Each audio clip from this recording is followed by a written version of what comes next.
Kalau nggak percaya, buka aja TikTok sebentar aja, lihat siapa yang ngomong ijazah itu dipersoalkan, dianggap palsu. Buka aja YouTube, buka aja Facebook, buka aja Instagram. Wah, jutaan orang yang menyatakan ijazah saudara Joko Widodo palsu. Tapi kenapa hanya 4 orang yang dilaporkan Pak Jokowi? Oh, itu kan yang memicu. Enggak bisa, hukum itu bukan hanya melakukan perbuatan, yang turut serta pun harus ikut diseret, karena ada pasal 55 ayat 1 ke 1 KUHP. Biasanya polisi seneng banget tuh pakai pasal 55 ayat 1 ke 1 KUHP.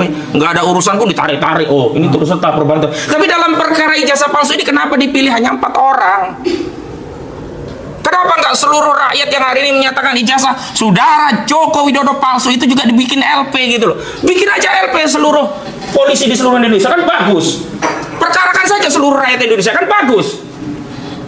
Padahal ada cara lain yang elegan, tunjukin aja ijazah aslinya, selesai. Kenapa harus begini gitu loh? Jadi saya kira polisi dan saudara Jokowi ketika membuat laporan hanya kepada 4 orang, berarti dia menganggap hukum di negara kita itu tidak ada asas equality before the law. Seolah-olah ada perlakuan berbeda kepada 4 warga negara, yakni Rismon Hasyolan, Roy Suryo, Dr. Tifa dan Rizal Fadilah, sementara yang memberikan privilege, ya, perbedaan fasilitas kepada yang lainnya yang sama-sama mengatakan ijazah saudara Jokowi palsu. Karena itu saya minta kepada seluruh rakyat yang punya pandangan yang sama, mari kita katakan kita bersama Roy Suryo, kita bersama Rismon Hasyolan, kita bersama Dr. Tifa, kita bersama Rizal Fadilah. Karena apa yang disampaikan ya 4 klien kami ini adalah apa yang ada dalam benak dan suasana kebatinan mayoritas rakyat Indonesia kecuali pendukung Pak Jokowi.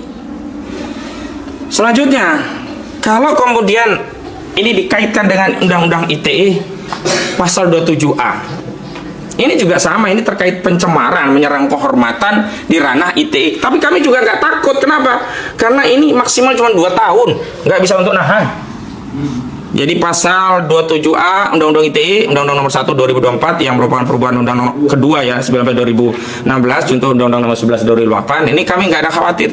Tapi lagi-lagi kenapa yang dijerat Undang-Undang ITE yang menyerang kehormatan Pak Jokowi hanya 4 orang? Jutaan rakyat Indonesia yang lainnya kenapa dibiarkan? Ini mau menegakkan hukum atau cuma mau ngancam-ngancam warga negara?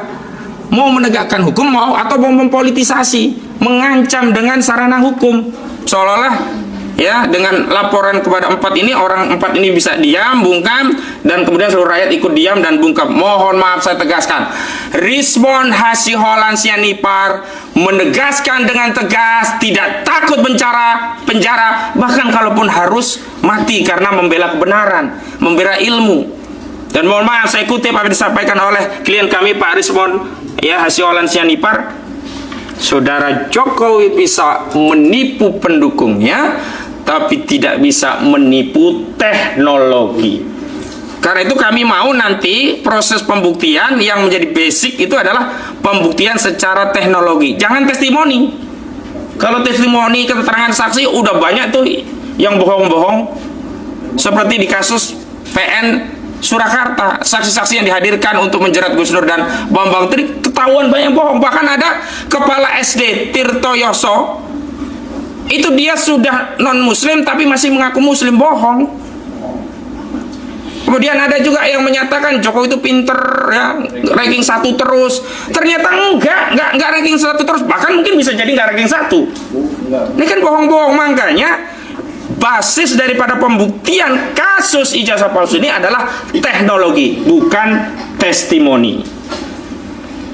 Nah, yang kami khawatirkan adalah ini, penyidik ngikuti kemauan saudara Jokowi selaku pelapor. Kenapa?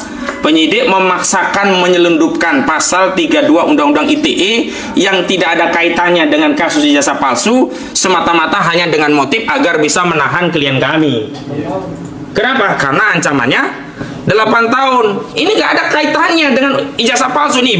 Saya bacakan ya. Pasal 32 Undang-Undang ITE. Setiap orang dengan sengaja dan tanpa hak melawan hukum dengan cara apapun mengubah, menambah, mengurangi, melakukan transmisi, merusak, menghilangkan, memindahkan, menyembunyikan suatu informasi elektronik dan atau dokumen elektronik milik orang lain atau milik publik. Nggak ada kaitannya. Dr. Rismond itu menganalisa font, bukan mengubah font.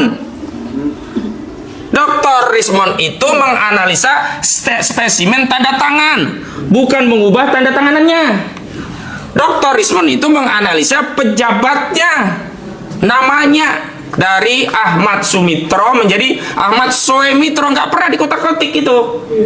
Loh, kenapa muncul pasal 32? Dari mana ini pasal 32 muncul? Ini yang namanya penyelundupan hukum dengan motif agar bisa menahan klien kami.